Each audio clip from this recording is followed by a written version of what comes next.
My wife told me, on our anniversary, I sold your cabin. He required the funds. Can a single sentence shatter a decade of love? Picture Daniel Thompson, a man who poured his heart into a perfect anniversary, standing on a moonlit lakeside. Dock in Willow Creek, the air thick with the scent of pine and betrayal. He's planned everything: champagne, a bracelet engraved with promises, a cabin echoing their honeymoon vows. But as the stars glitter, Jessica's casual words slice through the night. I sold your cabin. Sold? His father's legacy, his sanctuary, gone to fund her boyfriend's schemes. Who is this stranger she's chosen over him? Why is her cousin Lily laughing like it's a game? The waves lap softly, but Daniel's world roars with questions. Is Ethan, the charming newcomer, hiding more than an affair? As Jessica sips her wine, oblivious to the storm she's unleashed, Daniel's smile hides a brewing vengeance. What secrets will he uncover? Will he lose everything, or turn her betrayal into her undoing? This isn't just a tale of heartbreak. It's a pulse-pounding plunge into deception, where every revelation tightens the noose. Step into a world where love and lies collide, and nothing is as it seems. We were sitting at a private lakeside table, waves lapping the shore like a lullaby meant to distract me from the disaster unraveling in real time. I had planned the whole trip, rented the same cabin we stayed at on our honeymoon, brought her favorite wine, even got a goddamn engraved bracelet that read, "Forever, no matter what." Yeah, ironic. The sunset hit her just right. Her name is Jessica, and to the outside world, she's the woman men fantasize about. Long legs, that smug smirk, a voice smooth like melted caramel, but inside, cold, calculated, and right now, holding a champagne flute with all the grace of a queen who just burned down her castle. Her cousin Lily was with us. Don't ask why I agreed. Giggling over some influencer's meltdown on Instagram, sipping rosé like we weren't celebrating a milestone. 10 years. 10 years of memories, holidays, family dinners, good mornings, and good nights. And apparently a boyfriend I didn't know about. Jessica looked at me with that same nonchalant face she uses when returning a dress she's already worn to 4 parties. Oh, by the way, she said, like she was commenting on the weather, I sold your cabin. Silence. My cabin. The one in Willow Creek my father left me before he died. The one I fixed up with my bare hands. The one I'd go to when the world was too much. When she was too much. My lips parted, but no sound came out. I mean, she shrugged. It just made sense. My boyfriend needed the money for his business. You weren't even using it anymore. She said boyfriend like it was an accessory, like I was the stranger crashing this celebration. Lily laughed, that same high-pitched cackle she used in college, when she'd spike her ex's drinks and film him stumbling for likes. He'll get over it, she said, brushing invisible lint off her designer blouse. My heart didn't pound. It clenched. I smiled. That weird, ice-cold smile that doesn't come from joy. It comes from that flick of a switch moment when something inside you breaks and rearranges itself permanently. That's funny, I said slowly, putting down my glass. Because I just sold something too. Jessica's fork froze halfway to her mouth. Lily blinked.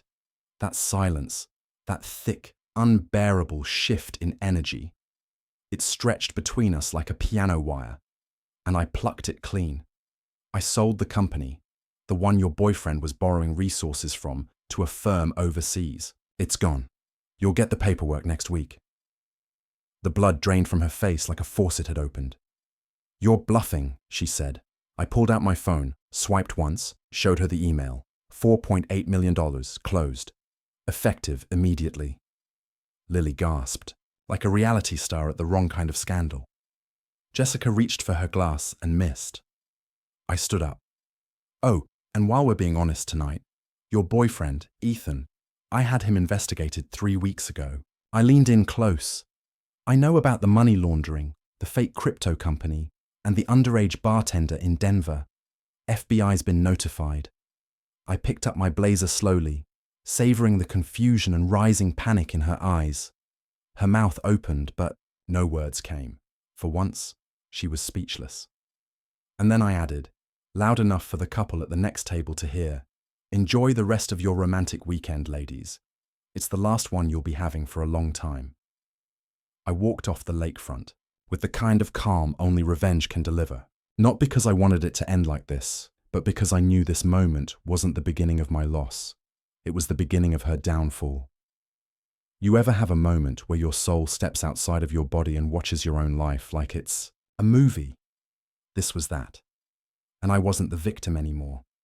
I was the man who'd finally woken up. 3 weeks earlier, I had already suspected something wasn't right. Jessica started doing this thing where she'd tilt her phone screen away from me when she texted. Subtle, but not for someone like me who'd memorized her tells over a decade. She laughed more at messages than anything I said out loud.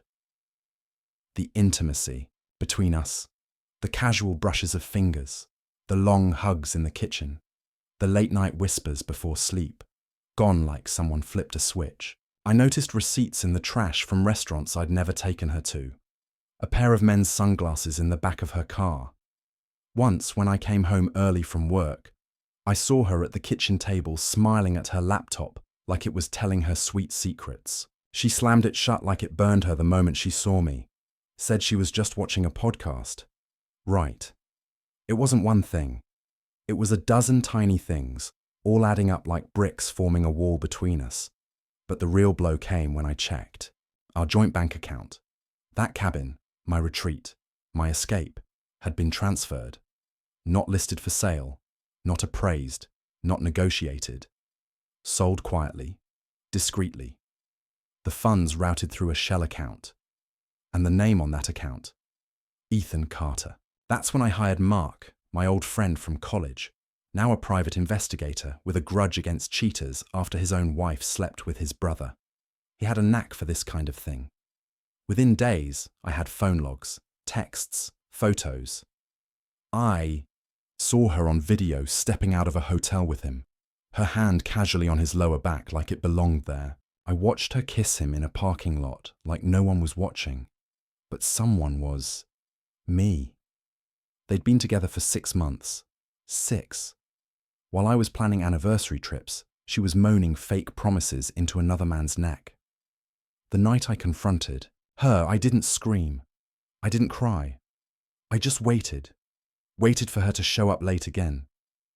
She said she was at Lily's, helping her with a breakup. She came home wearing heels I hadn't seen before, lips too red, perfume too sweet, trying too hard to look casual. I was sitting in the dark. She jumped when she saw me. "Jesus, Daniel, what the hell are you doing? Why are you in the dark?" "Thinking," I said. She reached for the light switch, but I stopped her with a simple question. "Where were you, Jessica?" Her eyes shifted for a second. "I told you, Lily. Try again." A beat, then another. She scoffed. "Are you seriously doing this again? Don't you trust me?" "No." She rolled her eyes. "God, you're so paranoid. This is why we're falling apart. You think we're falling apart because I'm paranoid." I stood. "Or because you're screwing your boyfriend in hotel rooms while telling me you're consoling your heartbroken cousin." The color drained from her face. She opened her mouth, but nothing came. Then defiance. "You went through my phone, hired someone. That's insane, Daniel. You're insane. Maybe if you'd spent more time being a husband instead of playing detective." I slammed the folder onto the table. Dozens of photos spilled out like accusations. Her in Ethan's car, her in a dress I'd never seen, wrapped around him like a prize, her kissing him, her laughing, her holding his hand in a cafe 20 miles from our house. Silence. "I loved you," I said, voice trembling now. "I fucking loved you." She didn't even flinch, just leaned against the counter and crossed her arms like a bratty teenager caught sneaking out. "Yeah, well, love doesn't pay for Ethan's dreams. He's building something real, something that matters." I stared at her, speechless. "I sold the cabin because it was just sitting there. You don't even go anymore." "My dad built that with his own hands," I said. I fixed it when he died. That place meant something. She shrugged. Well, it meant money to us. You'll get over it. Those words, you'll get over it. That's when I knew she wasn't just cheating. She was never on my team to begin with. The following morning, she was gone. No note, no message, not even a slammed door, just empty drawers, half the clothes missing, and her favorite perfume still lingering in the hallway like some sick joke. I sat on the edge of the bed for hours, not thinking, not crying, just existing in a state of slow, quiet collapse. You know that feeling when your body's there, but your mind is floating 3 feet above your head, watching everything like a ghost? That was me. The betrayal hadn't just been physical, it was emotional treason. She didn't just cheat on me, she stole from me, lied to my face, sold my blood and bones to fund another man's dream. I stared at the bracelet I gave her on our anniversary. Forever no matter what. What a fucking joke. By noon, Lily was blowing up my phone. She had the nerve to call me immature, said I was ruining Jessica's peace and making everything about me. Apparently, Jessica told her I'd been controlling, unavailable, emotionally abusive.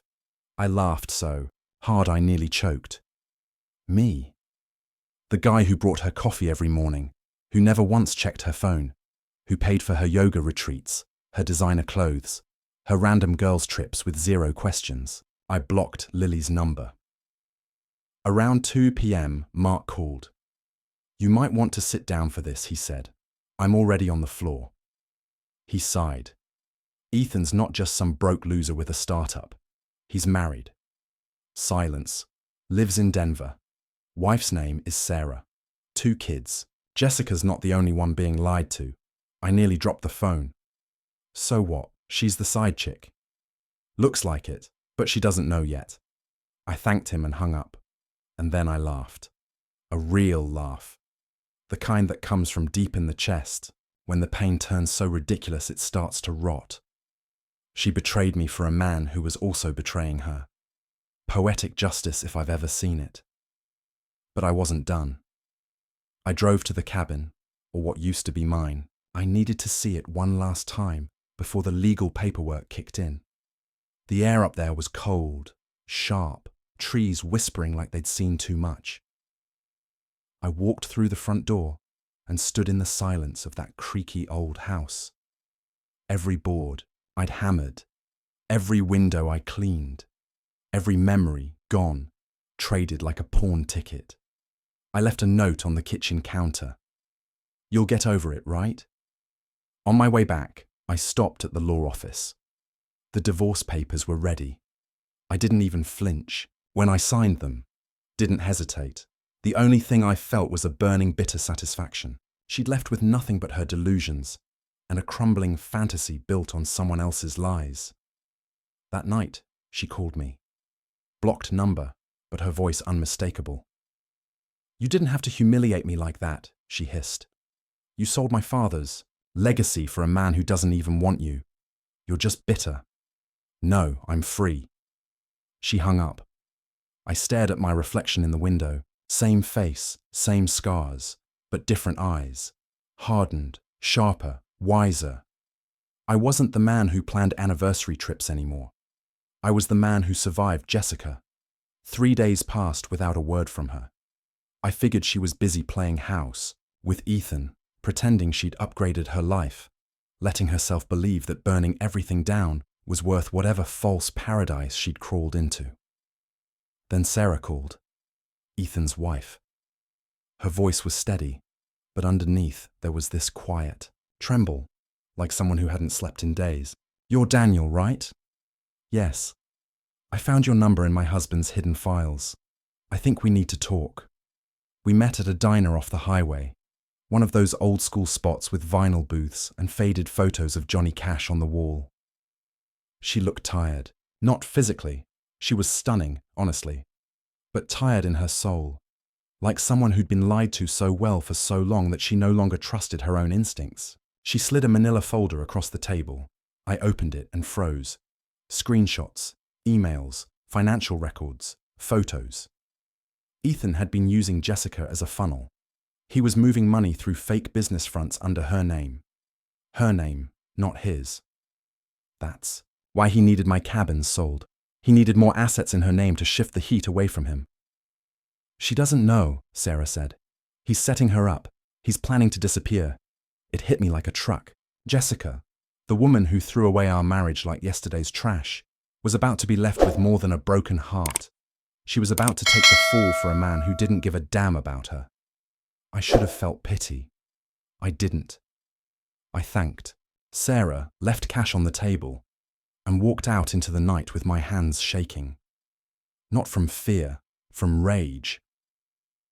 I called Jessica. She didn't answer, so I messaged her just one line. Ask Ethan about Miami.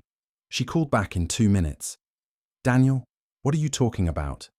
His new ID, the offshore accounts, the fact that he's got a one-way ticket and a fake passport waiting. You're lying. I'm warning. Silence. Then, for the first time since this whole thing started, her voice cracked. What do I do? I could have hung up. I should have. But something in me, maybe the ghost of the man who once loved her, said one last thing. Run. She never replied. That night, I slept better than I had in months. The next morning, the news broke. Local woman arrested in financial fraud investigation tied to crypto laundering scheme. They showed a blurred mugshot, but I knew that dress. I knew those eyes. Jessica, the queen of cold smiles, the master of lies, now standing behind bars for a man who vanished the same day. Poetic fucking justice. I watched the footage on mute, didn't need the sound. Her eyes said enough. She wasn't crying, wasn't shouting, just blank. Like someone who finally realized the world doesn't revolve around her whims. I imagined the cell, the concrete, the cold meals, the cheap mattress she'd sleep on, while the man she destroyed everything for disappeared into the wind with her. Names still smudged across fake bank accounts. I should have felt vindicated. I didn't. There's a weird numbness that settles in after everything ends. Like your brain doesn't know what to do without the chaos. No more late-night fights. No more wondering if she's lying. Just silence. And silence is a brutal companion. I went to the cabin's empty lot the next week. Bulldozed. Gone. Not even a plank left. All that was there was a burnt patch of soil and an old nail stuck in the dirt like a headstone. She erased it for nothing. I picked up the nail, turned it over in my fingers, and pocketed it. A souvenir of everything she stole, everything she lost. The lawyer called the day after. Her legal team is requesting character references, he said. I laughed so hard I had to put the phone down. Character? Jessica? Those two words don't belong in the same sentence. Apparently, they were trying to argue that she didn't know what Ethan was doing, that she was manipulated, used, a victim, which on some level might be true, but not completely. She wasn't innocent. She might not have known all the details, but she knew enough. She knew she was selling something that didn't belong to her. She knew she was lying, hiding, covering. She just never expected the fire to reach her. I didn't give the reference. What could I say? She was my wife. She cheated, lied, sold my past, killed our future. I wouldn't trust her with my car keys, let alone the law. Let her own decisions speak for her now. A few days later, Lily showed up at my door. Red eyes, makeup streaked. She looked like she'd aged 10 years in a week. I didn't know it was that serious, she said, barely above a whisper. I stared at her like she was a roach crawling across clean tile. You laughed when she said she sold my cabin. I thought it was just... She hesitated. A joke. Ethan seemed so charming. We didn't know. You didn't care, I interrupted. You never cared. You both treated me like a background character in your little drama. I'm sorry, you're not. You're just scared. She flinched. I closed the door. That night, I took out the bracelet again. Forever, no matter what. I held it over the fire pit in my backyard, stared at it for a full minute, then dropped it in. watched the flames curl around it, melting metal into nothing. There was no forever. There was only now, and now I was free. A few weeks passed. The calls stopped. The noise faded. Life somehow resumed. The house was quiet now, too quiet at first. I used to hate the silence. Jessica always filled it with something, music, her voice, the fake laughs on the phone with her friends. But now, the quiet felt clean, honest. No more pretending, no more wondering who she was texting or where she was going when she said, "Don't wait up." I started waking up early, making real coffee instead of the overpriced crap she made me buy. I'd sit on the porch, robe on, mug in hand, just watching the sunrise. Some mornings, I'd replay everything in my head like a broken tape. The betrayal, her smug face, the way she said, "You'll get over it." It still hit like a punch, but the sting was duller now. Mark called one morning, just after dawn. "She's taking a plea," he said, avoiding trial. "Minimum sentence. Probably 18 months if her lawyers don't screw it up." "Good," I said. "Thought you'd want to know." "I do." He paused. "You good?" "I'm better than I've been in a long time." And I meant it. It wasn't that the pain disappeared. It's that it finally made sense. Jessica was never the woman I thought she was. The signs had been there for years. The casual cruelty, the gaslighting, the way she always played victim when she got caught in a lie. I just didn't want to see it. I was in love with a version of her that never existed. One afternoon while cleaning the garage, I found an old box labeled D+J Honeymoon. Photos, souvenirs, little notes we'd written each other. I sat on the floor and went through them all. I didn't cry, I didn't rage, I just felt detached, like watching strangers' lives unfold through a peephole. At the bottom of the box was a postcard I'd never seen. Addressed to me, never sent. Her handwriting. "If you're reading this, maybe I messed up, or maybe you did, but I hope we both remember who we were at the beginning." I laughed, a dry, bitter laugh. She remembered the beginning because it was the only part that ever mattered to her. The part where everything was perfect, easy, fresh. She bailed the moment it required work, loyalty, respect, and now she was sitting in a jumpsuit, probably thinking of ways to blame everyone but herself. I burned the box that night, watched our fake love story turn to smoke. A week later, I went back to the diner where I met Sarah. She wasn't there, but the waitress remembered me. "You look lighter," she said while refilling my coffee. "Maybe I finally dropped something I shouldn't have been carrying." She smiled. "Good for you." I smiled back because, for the first time in years, I actually meant it. Spring rolled in without warning. The grass got greener, the mornings warmer, and for once, I wasn't counting the days to anything. No anniversary plans to fake smile through. No pretending I was okay, just to keep the peace. I wasn't numb anymore. I wasn't angry either. I was just awake. One night, I got a message from a number I didn't recognize. "He's gone. He left me nothing. Just wanted you to know." No name, but I didn't need one. The tone was hers, stripped of confidence. All her venom boiled down into desperation. I stared at the screen for a long minute. My thumb hovered over the keyboard.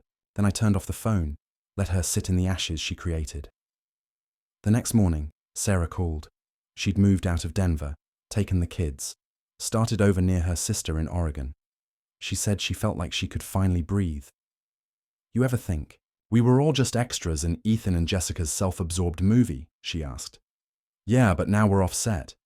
We talked for an hour, not about them, about life, about what comes after surviving something like that." I told her about the cabin, the note I left, the bracelet in the fire. She laughed when I said I started baking again. "You baking?" "Don't judge," I said. Turns out kneading dough is better than therapy. A few days later, she sent a package. Inside was a handwritten note. "A fresh start deserves good tools," and wrapped in paper, a brand new set of measuring spoons. That night, I made cinnamon rolls from scratch. Ate 2, burned 1, and left the last on the windowsill like some kind of dumb fairy tale.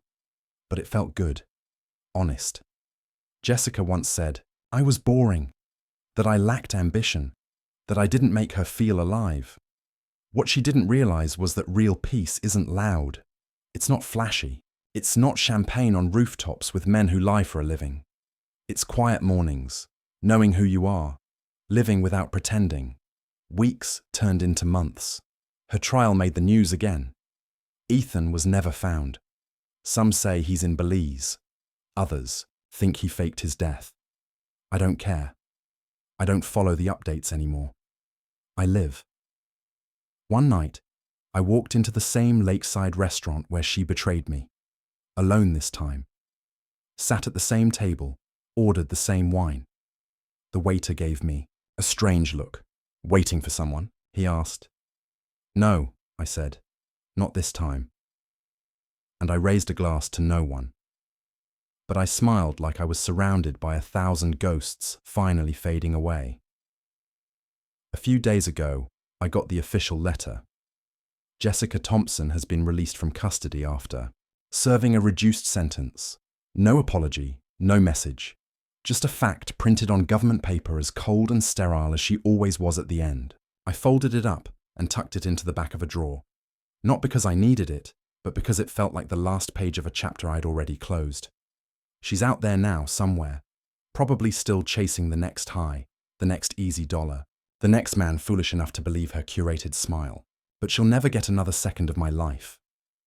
Not a text, not a glance, not a thought I don't choose to give her. I'm not angry anymore. I'm grateful. She burned everything to the ground, and that's what finally set me free. Last weekend, I drove upstate, not to the old cabin, that's long gone, but there's a new place now, smaller, quieter, mine. I built a fire, watched the smoke drift into the trees, and for the first time in years, I didn't look back. I met someone recently. Nothing serious yet. Just long walks and slow laughs and no lies. Her name's Olivia. She doesn't ask what happened. She lets me tell it in my own time, or not at all. And when she smiles, it doesn't feel like a trap. It feels like sunlight after a long storm. You learn things when your heart gets broken in a way you don't come back from. You learn that love, without respect, is poison. That loyalty is worth more than excitement. That silence is better than words soaked in lies. And if you're lucky, you learn how to stand up from the wreckage, dust yourself off, and walk away not bitter, but better. So, here's what I'll say to any man who finds himself where I once was. Trust your gut. Never apologize for asking questions. If someone makes you feel small, they are not your person. And when the truth comes, because it always does, meet it head on. Let it break you, then rebuild. I'm not the same man she married. I'm something she'll never understand. Whole, honest, finally free. In the wreckage of a love turned to ash, Daniel Thompson discovered that betrayal, though a brutal teacher, carves paths to unshakable truth. His journey, from the lakeside where Jessica's words shattered his world, to the quiet resilience of a new dawn, reveals a profound lesson. The heart's deepest wounds can forge the strongest armor. Her sale of his father's cabin, a sacred heirloom, wasn't just theft. It was a mirror exposing her disregard for his soul. Yet, in the fire of her deceit, Daniel found clarity. He learned that love, without loyalty, is a hollow echo, and trust, once broken, demands not repair, but reinvention. His advice to those caught in similar storms is searing. Trust the whispers of your instinct. They see what your heart denies. When betrayal bares its teeth, don't cower. Arm yourself with evidence and walk away, not in defeat, but in defiance.